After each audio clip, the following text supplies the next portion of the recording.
Hello friends, welcome to our channel. This is Osant Nayak from Canara Engineering College. Today I will be discussing the basics of VHDL. Now let's start. What is VHDL? In this session I am going to discuss the main topics, that is what is HDL, then 5 types of design units of VHDL. So, before discussing what is HDL, 5 types of design units of VHDL are entity, architecture, configuration,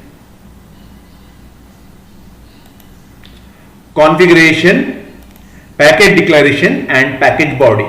We will come to this one later. Before that, we will discuss what is HDL.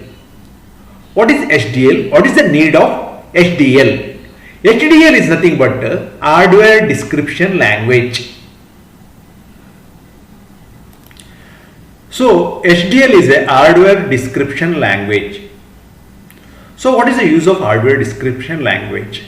Like we have seen the language C, C++, C, C++, .NET, Java, all these languages we use to write the program and manipulate the data in computer. These languages are called as software languages. Like this, we have so many components in digital hardware. Like the components are gates like AND gate, OR gate, XOR gate, AND gate, OR gate, XOR gate, then NAND gate. Then we have other elements like flip-flops. In that we have SR flip-flops, we have JK flip-flops, we have D flip-flops. So suppose if I have a circuit which consists of hundreds of gates and flip-flops, then it's very difficult to draw the diagram and scale it in later stage. For that we need certain language which has got certain semantics that will describe these circuits. So such a type of language is called as hardware description language. So by this now you understood what is the need of hardware description language. So hardware description language allows a digital system to be designed and debugged at higher level before the implementation at gate and flip-flop level. So there are two most popular hardware description languages are VHDL and Verilog. So VHDL is a hardware description language that is used to describe behavior and structure of a digital system. VHDL stands for very high speed integrated circuit hardware description language, or you can say like VESCA HDL or VHDL. So VHDL is a general purpose language.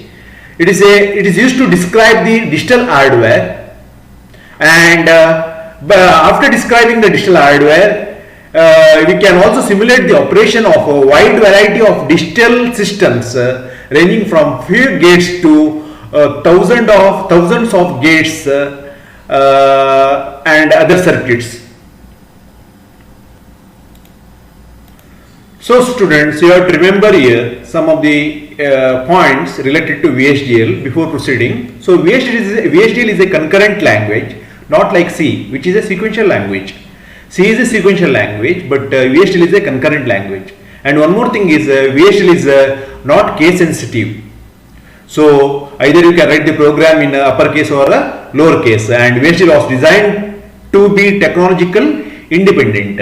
And one more thing you have to remember here is VHDL can describe a digital system at different levels. Those levels are called as behavior levels, data flow levels and structural levels. All these things we will discuss one by one with the example. Before discussing all these things, first let us see what is VHDL signal.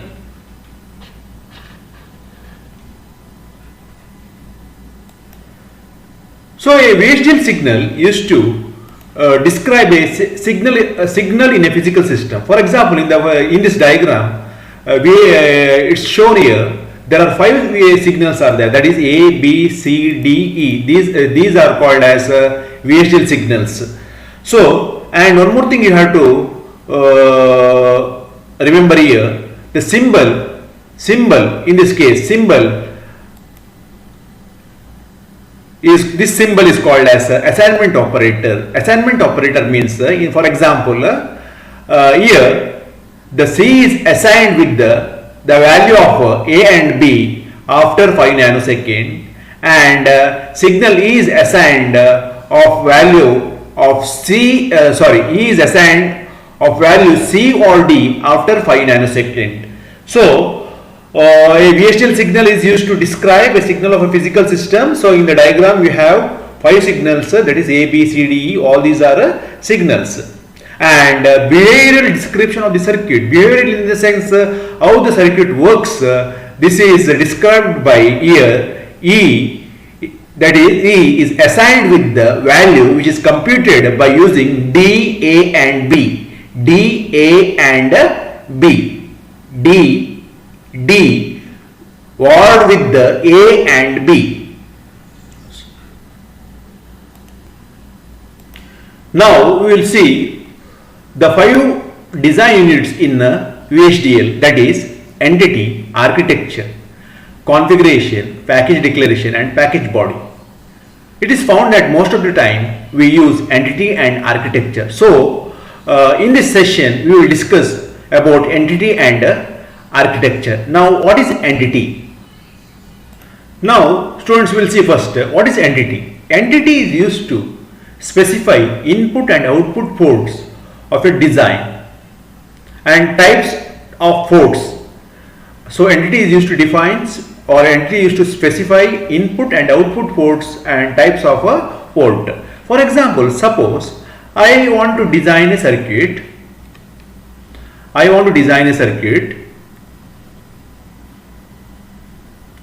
With the X and Y input. So I want to design the circuit with X and Y input. This is the circuit, and I will give the name to the circuit. It is a circuit test, that is circuit used for testing. So now the output of this one is connected to 2 LEDs, that is one is LED 1, one is LED 1, other one is LED 2, LED 2. So now in this here I have defined input X and Y and output LED 1 and LED 2. That means when I give input X is equal to 1, then LED 1 should glow, and when I make Y is equal to 1, LED 2 should glow. That means I have defined X input and output without defining the function of the circuit. So I know what's my input to the circuit and what is the expected output. So this is called as entity. So entity is used to specify input and output ports and types of ports. For example, here X is input, Y is input, and LED 1 is output port and LED 2 is output port. Now what is architecture? Architecture describes or specifies the function of inside circuits.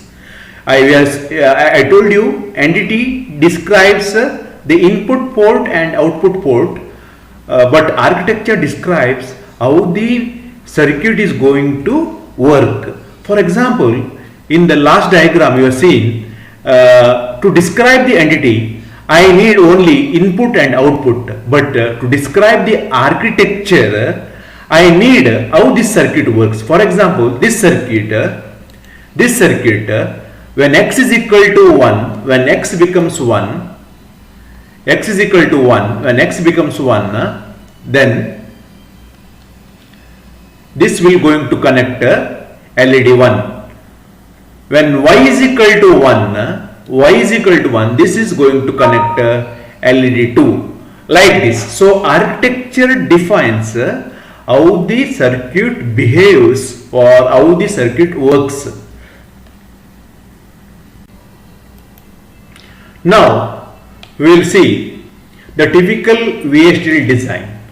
The typical VHDL design consists of all these things. So here it starts with the declaration of libraries. This is the declaration of libraries. After that, this is common to all the designs. After that, the most important thing is entity. So here I have declared the entity like this. So you have to remember here both entity and architecture as contain certain keyword and user defined word. In this case, the words represented in blue colors are the keyword. For example, here this is the keyword entity, port, is, in, out, all these are keyword, and the word which is represented in black are user defined words. For example, library can also be user defined sometimes. So now here entity I have given user defined words, that is LEDs according to my simulation, and is, and port is used to define the input and output. So port starts with the round bracket and it ends with the round bracket followed by end and LED name LEDs. So inside the port we have to declare that X and Y are type input and data type of standard logic. Now what is standard logic? Standard logic is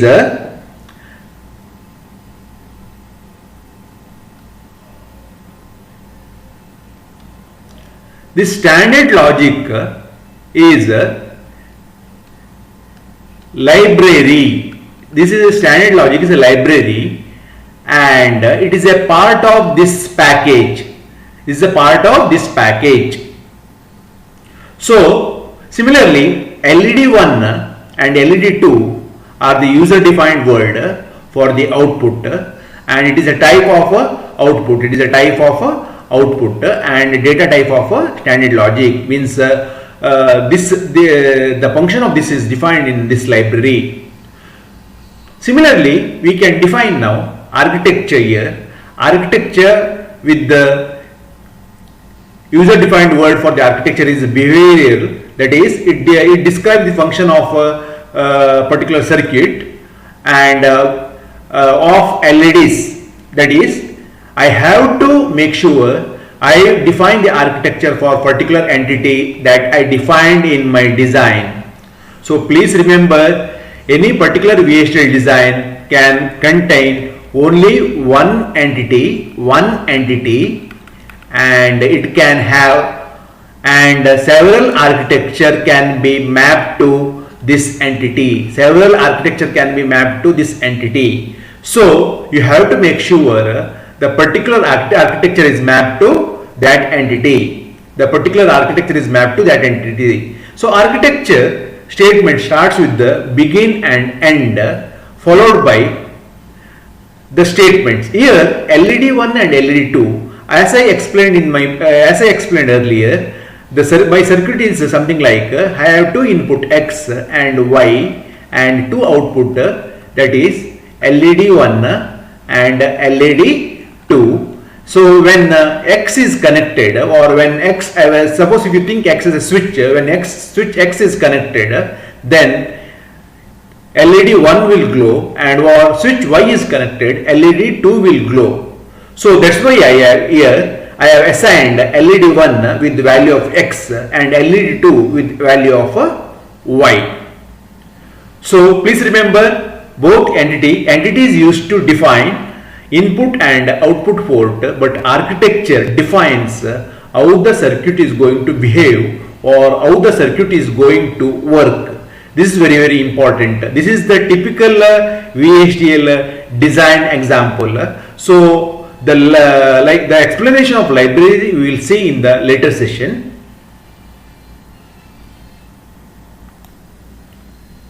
So students, before winding up, we will see the entity declaration form and architecture declaration form once again. So in VHDL, to write complete VHDL module, we must declare input port and output port by using entity. So I told you entity is used to declare input and output port. So in this case, you can see here entity is declared, entity, name of the entity, two gates is, and followed by port declaration, that is port that is A, B, D are input port in the diagram. A, B, D are the input port in the diagram. E is and of type data type bit. That bit means data type bit. There are several data types are there.